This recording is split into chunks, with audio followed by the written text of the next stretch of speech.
Boa noite aos irmãos. Vamos dar início ao nosso culto desta quarta-feira, culto de oração. Vamos interceder uns pelos outros.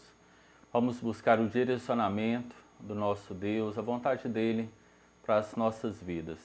Salmo 148, 11 a 14 diz assim: Reis da terra e todos os povos, príncipes e todos os juízes da terra, moços e moças, velhos e crianças, louvem o nome do Senhor, pois só o seu nome é exaltado.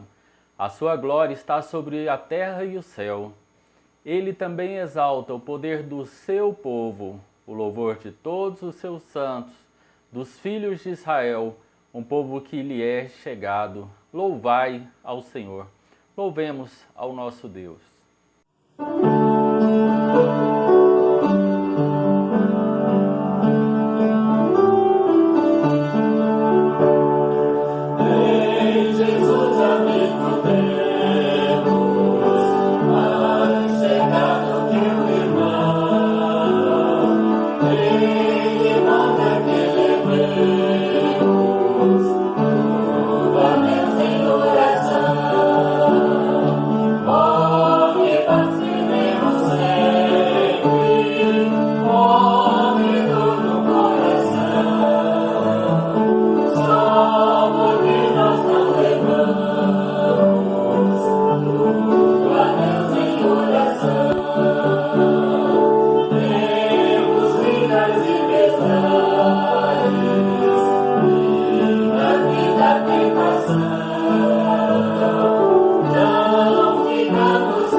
Vamos orar, momento de intercessão, momento de buscarmos a presença do Senhor, colocarmos perante Ele, perante o altar dele, as nossas orações, nossos agradecimentos, as nossas petições. Vamos louvar a Deus. Nós tivemos a Carol, filha da Juliana, que esteve conosco na igreja nesse domingo, milagre do Senhor. Vamos orar também pela vida dela, orando pelos enlutados, por aqueles que têm vivido dias difíceis. Oremos. Senhor Deus, nosso Pai, exaltado seja o teu santo nome, Senhor. Glorificado, Senhor, nos céus e na terra, Senhor. Ó Deus, nós te rogamos, Senhor, que o Senhor não lance diante de nós, Senhor, a tua ira, Senhor. Nós te pedimos, Senhor, continue a ter misericórdia de cada um de nós. Ó Deus, sabemos que as tuas misericórdias têm se renovado e por isso não somos consumidos, Senhor. Pedimos, ó Deus, a tua graça, o teu amor, o teu cuidado, Senhor, contínuo nas nossas vidas. Ó Deus, nós reconhecemos a tua soberania, Senhor, o teu poder, e reconhecemos, ó Deus, que o Senhor tem cuidado de nós. Nós pedimos, Senhor, que o Senhor esteja abençoando aqueles irmãos, aquelas irmãs que estão enfermos, que estão nos leitos de hospitais, que estão nos leitos acamados na sua própria casa, Senhor. Nós pedimos, Senhor, venha intervir com teu poder, Senhor, com a tua mão curadora, Senhor. Cura, restaura a saúde desses, Senhor. Restaura também a saúde dos nossos familiares, dos nossos amigos que se encontram também nessa situação, ó Deus. Te pedimos, Senhor, que o Senhor esteja confortando aqueles que perderam pessoas queridas, pessoas amadas, Senhor, pessoas pelas quais tinham consideração. Nós te pedimos que o Senhor conforte a dor segundo a medida de cada um que está sentindo, Senhor. Meu Deus, sabemos que as tuas consolações é capaz de trazer bálsamo, Senhor, a esses corações, e nós oramos para que isso aconteça. Senhor, continue a abençoar a tua igreja, Senhor, no propósito que o Senhor tem para ela neste momento. Ó Deus, de alcançar vidas através das redes sociais, de servir, Senhor, de abrigo ao aflito, Senhor, de servir em ajuda àqueles que não têm tido alimento. Ó Deus, cuida do teu povo, Senhor, e que nós possamos demonstrar esse amor que o Senhor tem por nós aos nossos próximos, Senhor. Cuida de cada um de nós. Esteja abençoando o pastor, Senhor, sua família, a condução do teu povo, Senhor, da Igreja Batista Vida e Paz. E aqueles, ó Deus, que pregam a tua palavra, Senhor, proclamam a tua verdade, abençoa-os do mesmo modo, Senhor. Essa é a nossa oração, com perdão dos nossos pecados, Senhor, sempre lembrando, Senhor, de agradecermos pelos milagres que o Senhor tem feito, em especial pela vida da Carol, Senhor. Muito obrigado por este milagre. Ó Deus, nós sabemos que o Senhor tem realizado muitos outros, Senhor, e que muitas vezes nem percebemos, mas nós te louvamos por cada um deles. No nome do teu Filho amado Jesus. Amém, Senhor. Jesus amou-me assim, pregado à cruz por mim, morreu ali, enfim, por meu pecar, por meu delito e dor, sofreu o meu Senhor, na cruz vergonha e horror, por meu pecar. Que Salvador sem igual, mercê de Deus divinal, que nunca muda eternal, porque me amou.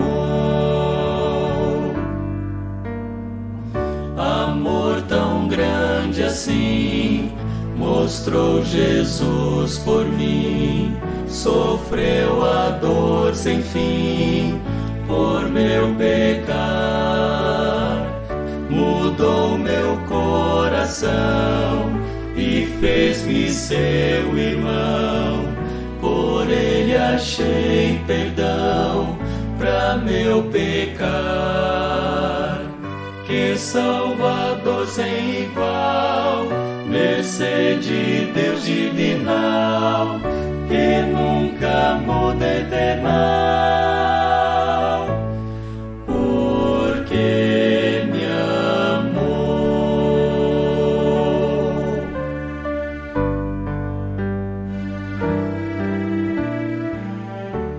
Vamos ler Atos capítulo 15, versos de 1 a 6 e de 30 a 35. Diz assim a palavra do Senhor. Então alguns que tinham descido da Judéia ensinavam assim os irmãos: se não vos circuncidardes conforme o uso de Moisés, não podeis salvar-vos. Tendo tido Paulo e Barnabé não pequena discussão e contenda contra eles, resolveu-se que Paulo e Barnabé e alguns dentre eles subissem a Jerusalém aos apóstolos e aos anciãos sobre aquela questão.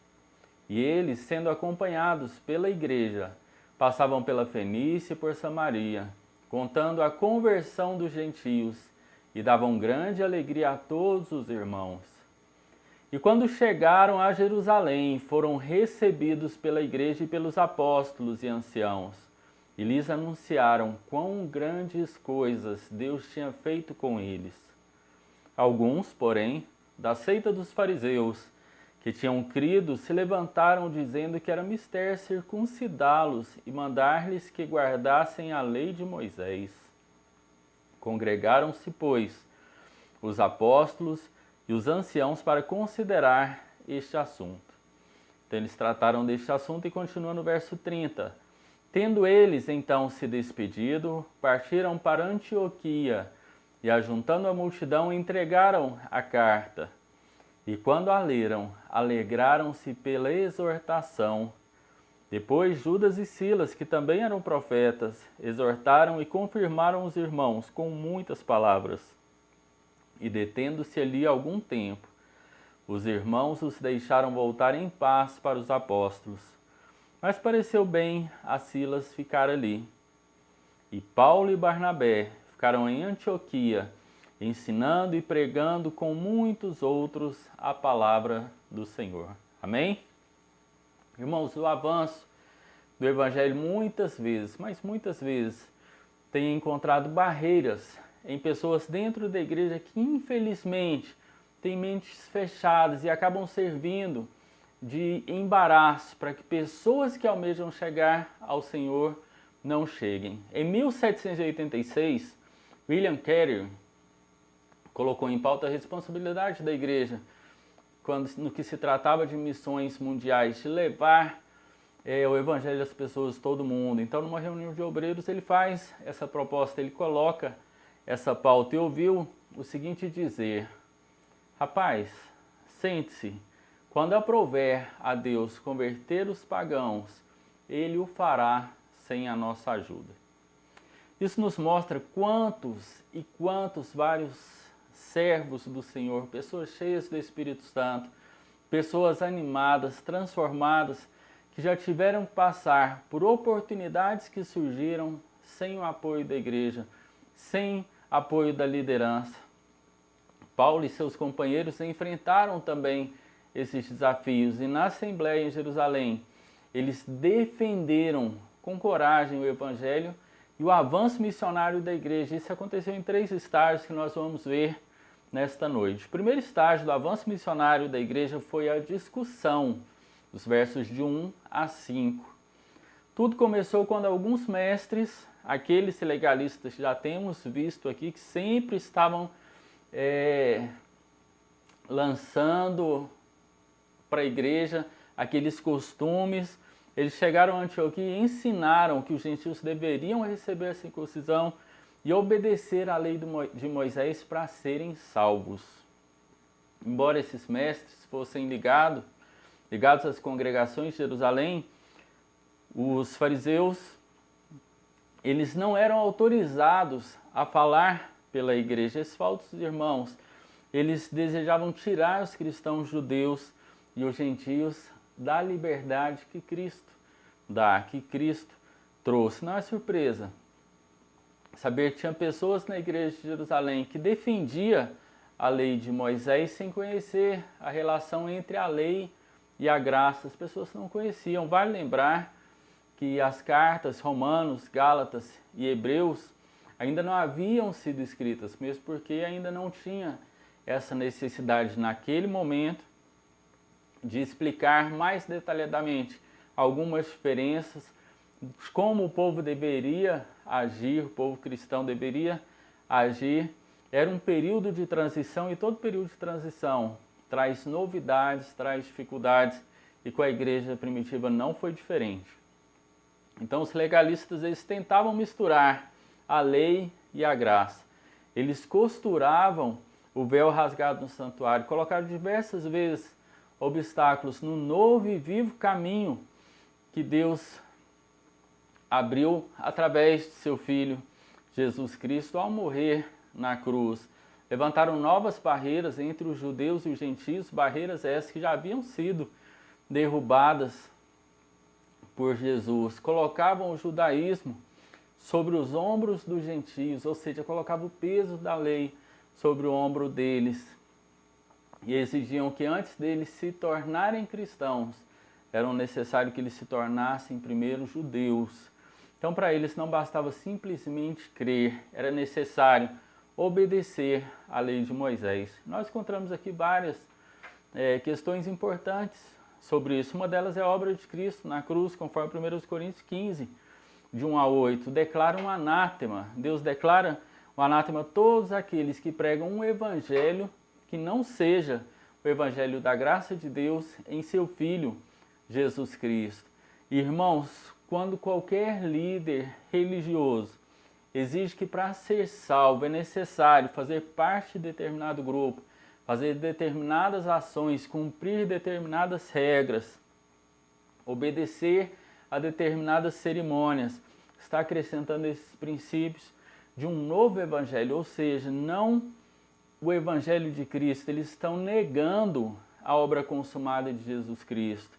Outra questão também que observamos é a natureza do plano missionário da igreja.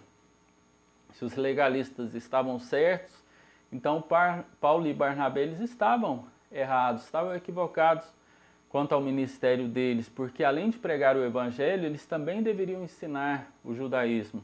Mas Paulo e Barnabé não estavam errados, não estavam equivocados. Por isso eles discutiram fortemente contra os falsos mestres, contra aqueles que tentavam tirar a graça do Senhor Jesus Cristo e colocar a lei.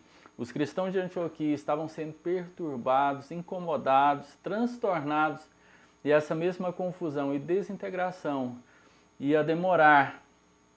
não ia demorar para espalhar por todas as igrejas.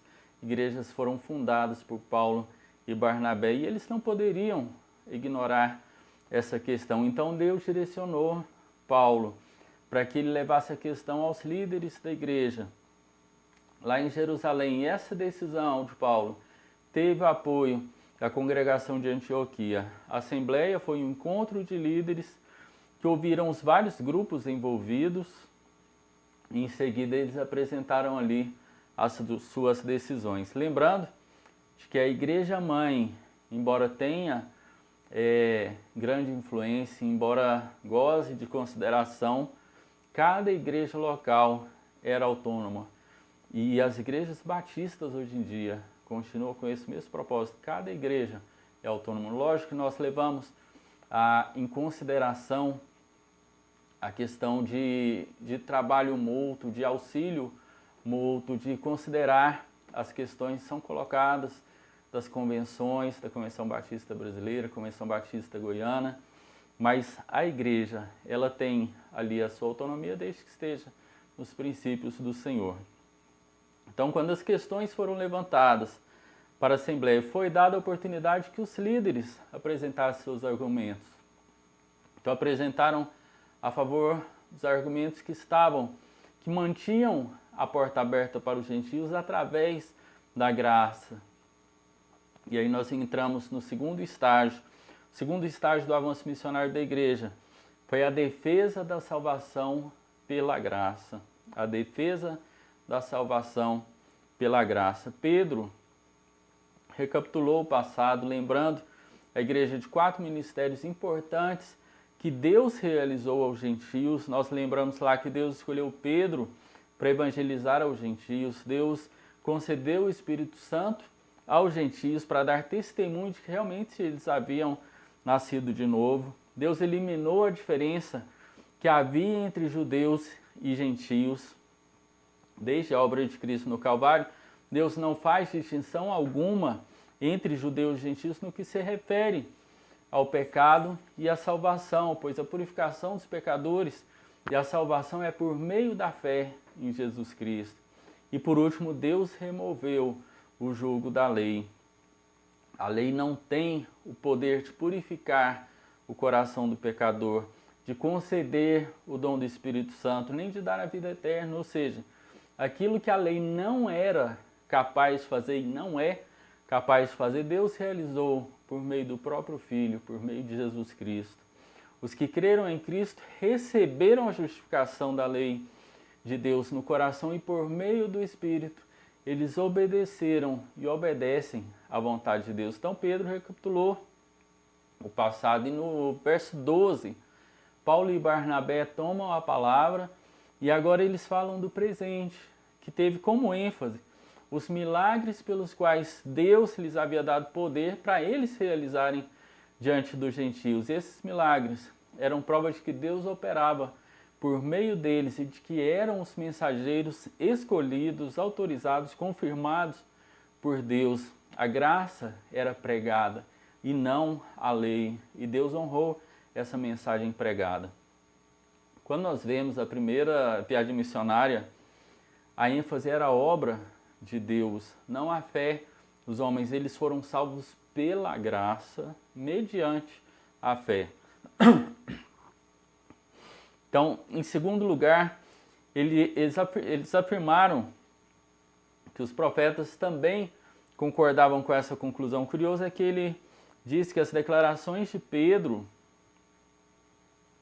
aqui estou voltando, então eles relataram do que eles haviam presenciado, do que Deus havia feito com os gentios. E por último, o último a tomar a palavra foi Tiago. E Tiago se concentrou no futuro. E assim, em primeiro lugar, ele afirmou concordar plenamente com o que Pedro estava falando sobre a salvação dos gentios pela graça. Em segundo lugar, ele afirmou que os profetas também concordavam com essa conclusão. Curioso que ele não disse que as declarações de Pedro, Paulo e Barnabé eram um cumprimento de profecia. Disse apenas que as palavras de Amós, especificamente, concordavam com o testemunho e o fato que o profeta revela que Deus reunirá o seu povo e levará a sua terra e abençoará abundantemente. Então Deus revelou que seria por meio da queda de Israel que os gentios encontrariam a salvação. E quando ocorreu a Assembleia de Jerusalém, a casa e o trono de Davi haviam de fato caídos, mas a promessa de que um dia seriam restaurados e restabelecido o reino. E o terceiro estágio do avanço missionário da igreja foi a decisão que eles tomaram.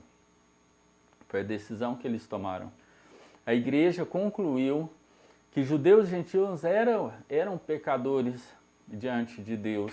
Só poderiam ser salvos pela fé em Cristo Jesus. Há somente uma necessidade, somente o Evangelho para suprir essa necessidade. Deus tem somente um plano, chamando o povo para o seu nome. Quando o plano de Deus para a igreja se completar, começará a cumprir ali também as promessas do reino aos judeus. Mas, irmãos, não basta simplesmente aceitarmos uma verdade bíblica, aceitarmos uma doutrina, conhecer a palavra, nós devemos aplicá-las no nosso dia a dia, nós devemos aplicar essas verdades no nosso dia a dia.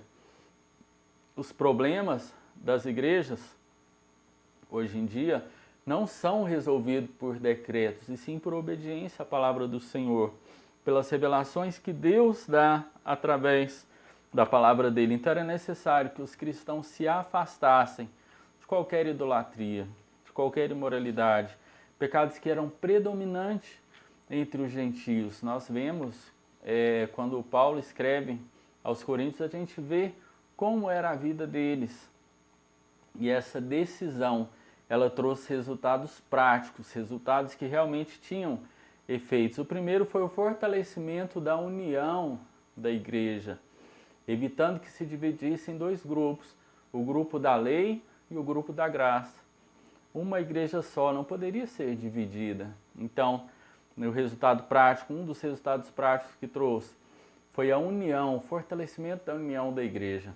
O segundo resultado, essa decisão possibilitou que a igreja apresentasse um testemunho único aos judeus incrédulos, pois grande parte deles ainda se identificava com a sinagoga judaica. Então era muito importante eles terem uma só mensagem, a mensagem verdadeira, sem inventar um novo evangelho, mas a verdade do evangelho encontrada na palavra de Deus. E o terceiro resultado, trouxe bênçãos quando a carta foi compartilhada com várias igrejas, com várias congregações, as pessoas se alegravam, as pessoas eram abençoadas.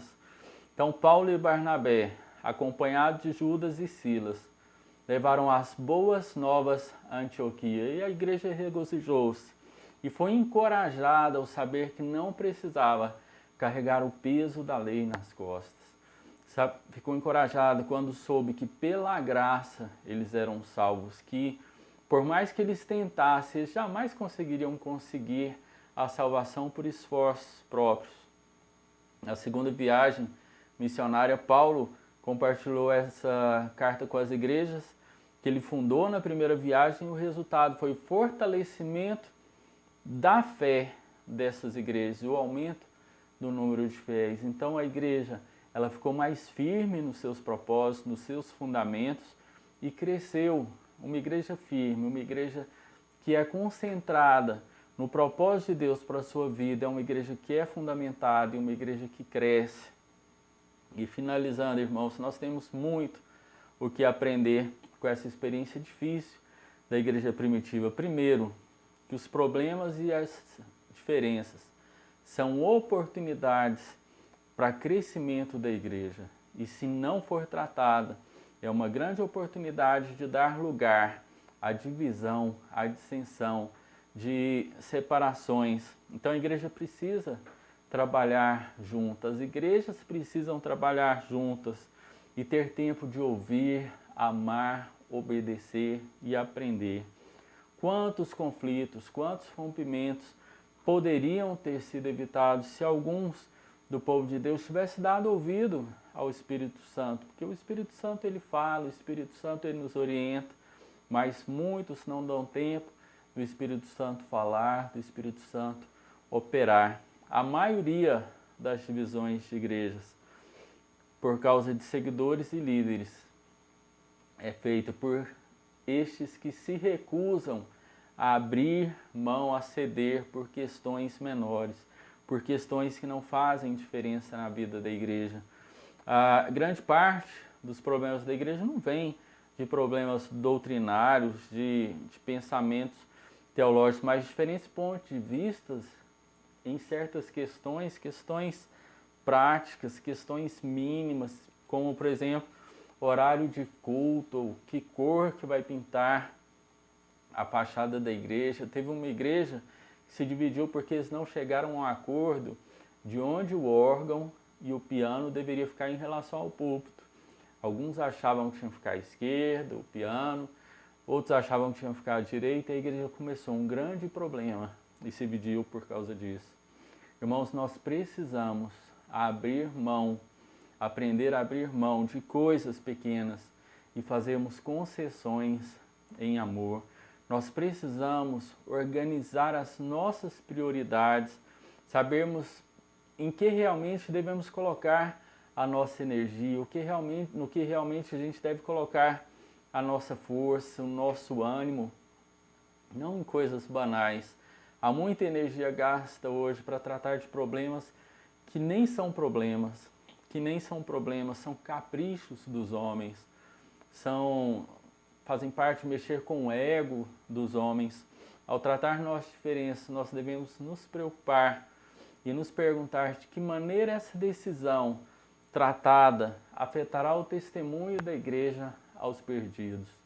Cada problema que é levantado, cada dificuldade que surge, como isso poderá afetar o nosso testemunho aos perdidos. Isso sim é o que importa. Jesus orou pedindo para que o povo fosse unido, para que o mundo pudesse crer nele. Se o povo é separado, se o povo está dividido, como as pessoas vão crer em Jesus? João 17, 20 e 21 diz assim: não rogo somente por estes, mas também por aqueles que pela tua palavra hão de crer em mim, para que todos sejam um, como tu, ó Pai, o és em mim, e eu em ti, que também eles sejam um em nós, para que o mundo creia que tu me enviaste. União não é sinônimo de uniformidade, pois a harmonia se baseia no amor e não na lei. As igrejas precisam de uma diversidade sadia, não essa diversidade que o mundo tem pregado de aceitarmos o pecado dentro da igreja, mas uma diversidade sadia, uma diversidade onde as pessoas têm conhecimento da doutrina e acrescentam as suas ideias em debates saudáveis que fazem a igreja crescer, que fazem a igreja prosperar, que fazem a igreja avançar. As igrejas precisam desse tipo de diversidade, uma diversidade sadia, que traz a união, e a união é a única maneira de trazer desenvolvimento para o corpo, de amadurecer a igreja e de dar frutos no trabalho que realiza no mundo. Deus abriu uma porta maravilhosa para os gentios, eles tentaram fechar. Deus abriu uma ótima oportunidade de levarmos o Evangelho da Graça a um mundo condenado, a um mundo que está vivendo debaixo de tristeza, debaixo de desespero. Mesmo hoje, ainda existem pessoas que querem fechar o evangelho para as outras pessoas. Pessoas que são contra os cultos nas redes sociais, pessoas que nem participam, ou quando participam simplesmente por curiosidade, para ver como está, como ficou, quem está falando, se vai ter uma música que gosta, pessoas que estão servindo como pedra de tropeço, que falam mal da igreja, mas não estão dando a sua contribuição. A única maneira de melhorarmos o corpo de Cristo é a união, para que a igreja possa avançar no Evangelho. Essa porta foi aberta, ainda existem pessoas que tentam fechar, há pessoas que estão pregando o Evangelho que não é o Evangelho de Jesus Cristo. E nós, como crentes, como fiéis à palavra, devemos manter essas portas abertas, levar o Evangelho verdadeiro, para que o maior número de pessoas sejam salvas, sejam transformadas e se tornem também discípulos do Senhor, propagando o Evangelho, propagando o amor dele, nos unindo para que o Evangelho cresça, desenvolva e para que muito em breve nosso Jesus volte para nos buscar. Nós estamos em campanha de missões mundiais, os últimos dias aí, vamos começar missões estaduais, então estejam participando. A gente está vendo aqui como foi difícil para eles estabelecerem essa fortaleza que é missões mundiais, como foi difícil, foi necessário conhecimento teológico, foi necessária a criação de uma teologia, de estabelecer, de organizar a vontade de Deus para as nossas vidas, para que o povo de Deus não seja confundido. Então vamos orar pelos nossos missionários, vamos apoiar os nossos missionários. Muitos deles se enfrentam problemas semelhantes ou piores do que Paulo, Barnabé e Pedro enfrentaram. Necessitam das nossas orações, porque estão fazendo, estão cumprindo o ID que Jesus falou. Começaram ali nas suas casas, estão avançando, rompendo fronteiras para levar o amor de Jesus às pessoas. Que Deus esteja abençoando a cada um de nós e que essa verdade faça a diferença nos nossos corações e que nós possamos, assim como eles, sairmos da teoria e irmos para a prática, para a honra e glória do nosso Deus. Amém?